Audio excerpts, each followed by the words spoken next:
Hey guys, welcome back.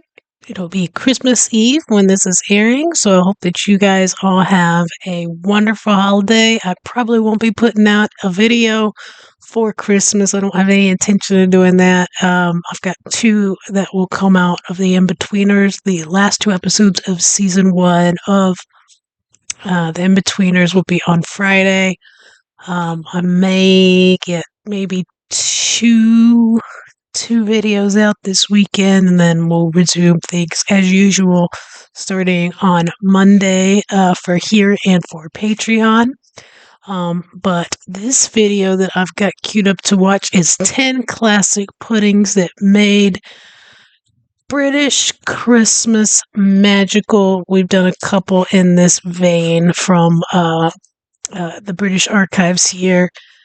Some of you agree with some of them. Some of you disagree with the other bit of them.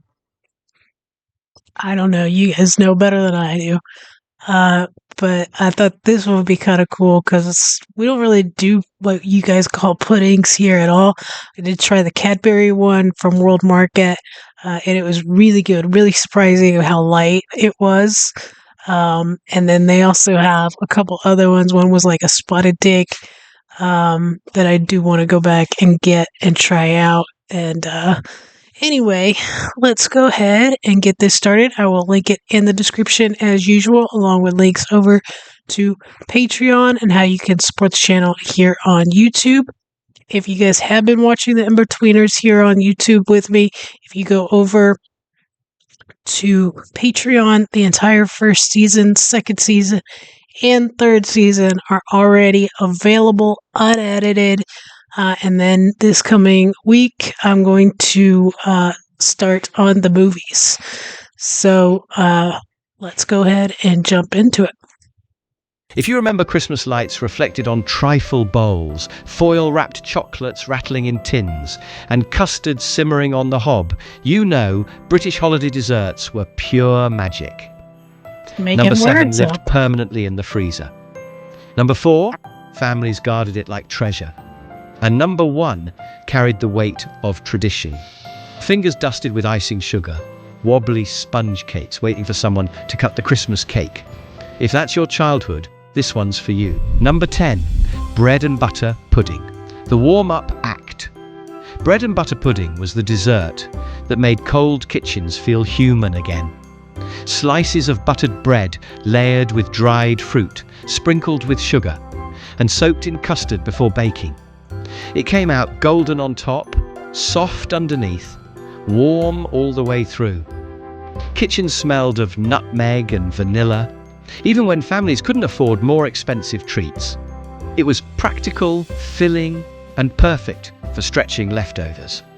As it faded from weeknight routines, we lost the quiet comfort of scraping the crispy top with a spoon. Bread and butter pudding kept things simple. But the treat coming next brought a playful roll of nostalgia. Well, I really want to try that bread and butter pudding. It looks really simple. I wouldn't mind adding a little bit of cinnamon. We're big on cinnamon over here in the U.S., and I love some cinnamon and sugar. I think we all do in this house. But I would love to actually try to find a recipe and see if I could do that. We don't really do like custards though, so I'd have to figure something else out for that. But I bet I could find some recipes to give that a go. Number 9, jam roly-poly. The old school classic. Jam roly-poly was the steamed pudding that felt like a hug. Sweet pastry rolled with sticky jam, wrapped in cloth and steamed until soft and sweet sliced thick. It hit the plate with that familiar swirl of red. Always served with hot custard. Always. It was cheap, cheerful, and perfect for cold nights when ovens worked overtime. As steamed puddings slipped from modern kitchens, we lost that feeling of uncovering something handmade and warm. Jam roly-poly brought its own charm, but the next dessert was saved for nights that felt especially indulgent. Number 8, Angel Delight, the instant treat. Angel Delight made Christmas evenings feel modern. A packet whisked with milk, that transformed into a light, fluffy mousse in minutes. Kids loved it because they could make it themselves. Parents loved it because it was cheap and quick. Strawberry, chocolate, butterscotch, every flavour had its fans. It chilled in the fridge beside the trifle, waiting for someone to sneak a spoonful before dinner. As fewer families kept it in the cupboard, we lost a bit of that playful, make-it-yourself excitement. Angel Delight was instant happiness, while the next dessert arrived straight from the freezer. Number 7. We didn't have that. At least to my knowledge, there was never something we had at my house. I'm gonna have to look at like Amazon or something to see if that's something you can get a hold of here. Um, it looks good. It kind of reminds me of like what we would have our instant pudding, which is more of like a gelatiny but savory, maybe. Well, I don't know about savory, but it's not like Euro's pudding. It's not like these. It's more of like a gelatin consistency, but it's usually like chocolate, vanilla, uh, even banana, especially down here in the south. Arctic Roll, the freezer showstopper. Arctic Roll was the dessert every child prayed was hiding in the freezer. A log of vanilla ice cream wrapped in sponge and jam. Simple, perfect, unbeatable, sliced into rounds. It landed on plates like frosty little wheels. It felt festive even in July, but at Christmas it earned pride of place. As freezer aisles changed and families leaned toward new sweets, Arctic Roll became a rare sight. Its disappearance meant losing a dessert that made even adults grin. Arctic Roll was frozen nostalgia. But the next dish warmed plates with toffee-rich comfort. Number 6. Sticky Toffee Pudding.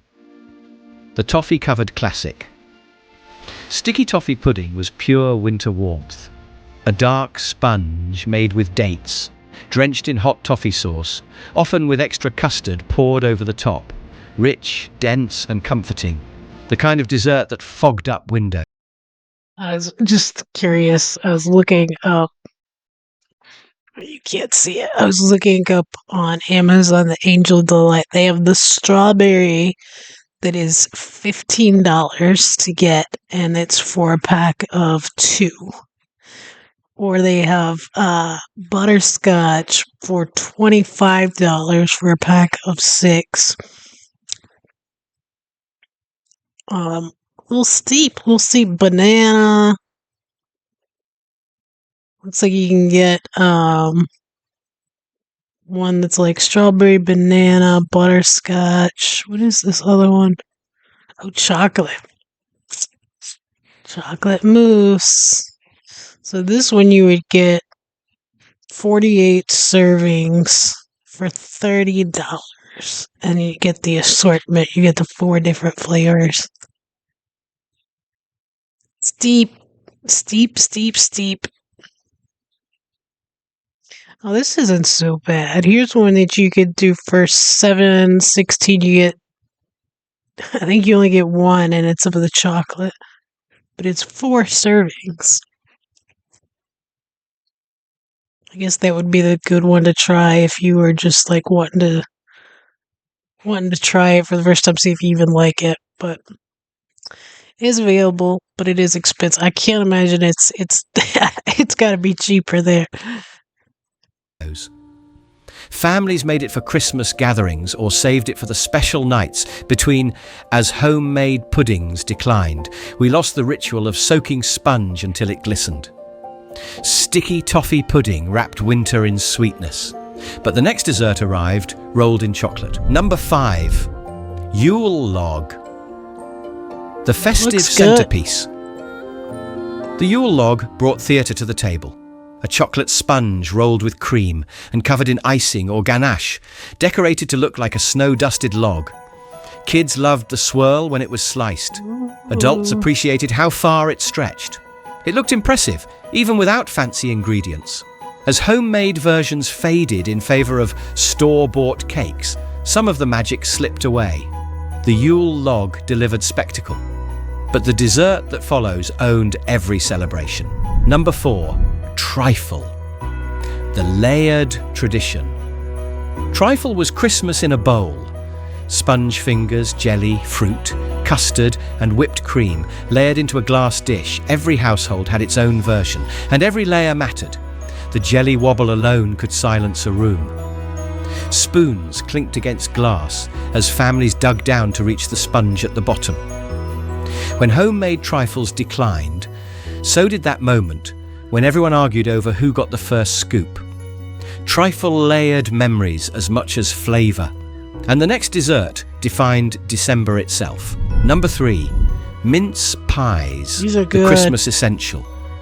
Mince pies carried the essence of Christmas in every bite. Buttery pastry filled with spiced dried fruit, baked until golden. They appeared in tins, on plates, in lunch boxes, everywhere. Families claimed their favourites: shop-bought, homemade or bakery fresh. Warmed slightly and dusted with icing sugar, they scented entire rooms. As flavours shifted and seasonal ranges changed, mince pies became more of a fleeting December treat. Mince pies were the heartbeat of Christmas, but the next dessert brought a layer of marzipan that divided rooms. Number 2, Christmas cake, the icing-covered icon. Christmas cake was tradition you could slice. A dense fruitcake covered in marzipan and icing, often decorated with festive scenes. Families poured weeks of preparation into baking, wrapping, storing and icing it. Some Pretty. loved the almond hit of marzipan. Others peeled it off the moment slices were served. As fewer people baked them at home, we lost the ritual of unwrapping a cake that had been waiting all month. Christmas cake stood proud, but the final dessert carried the weight of centuries. Number 1, Christmas pudding, the grand finale. Christmas pudding was the ceremony. A dark, rich sphere packed with dried fruit, spices steamed for hours and brought to the table with a sense of theatre. Families poured brandy over the top and set it alight, blue flames dancing as everyone leaned in. Coins hidden inside added excitement, and sometimes a chipped tooth. The smell of spices filled every corner of the house. As the ritual faded, we lost a shared moment that defined the holiday. Christmas pudding ended the day with warmth and tradition. It wasn't just dessert, it was Christmas. So that's 10 British desserts that made the holidays magical. They weren't just That was good. Yeah, we just don't have, I mean, we have fruitcake. You can get it usually from just the regular grocery store, especially this time of year. Might only be this time of year. But it's just not a real popular thing. I think it's one of those things that was popular like maybe in the 70s. My grandma liked it. One of my aunts, I think, used to send her a fruitcake every year, and she was the only person in the house that would eat it. Um, just not really a big popular thing anymore, and it's just kind of one of those things most people don't like it. It's not popular. Um, I think here, America, we do pie usually this time of year as dessert for Thanksgiving and Christmas, or even cake, cookies. We've got some Christmas cookies that we're going to be making either today or tomorrow. I'm going to be making a pumpkin chiffon pie from my grandmother's recipe. I'm super excited for that. Now, my dad's mom, when I was growing up, she used to make, it was a chocolate cake and it had like a white icing and it was so good. So good. I do miss that. I miss that a lot. But even with there was still pie around. She always had like pumpkin pie. So you either get the pumpkin, you get apple, pecan pie, which is also really, really, really good. But I had I had some pecan and I had some pumpkin for Thanksgiving. But this pumpkin chiffon it's so good. It's like tastes more like a mix of whipped cream or whipped topping and pumpkin puree, and it's got all the cinnamon and the spice. Oh, it's so good. and a nice graham cracker crust. So I might actually start on those today. Um, but yeah, really good video. I would try every single thing on that list. All of it looked good to me. Let me know what you guys grew up with and the things that you guys can't do without for your Christmas. But yeah, I hope that you guys have a fantastic holiday and you get to spend it with family and friends, and it's everything that you wish it to be. And yeah, thanks guys for tuning in. I always appreciate you. You guys are the best, just the best bunch. You guys are awesome. I always, even if I don't like get to reply to your comments, I do try to go through and at least react to them. And I do read them. I appreciate you guys so much. I wouldn't be able to do this without you. And yeah, like I said, happy holidays. I hope it's fantastic. Don't forget to like, subscribe, share, hype the video, and be kind to each other.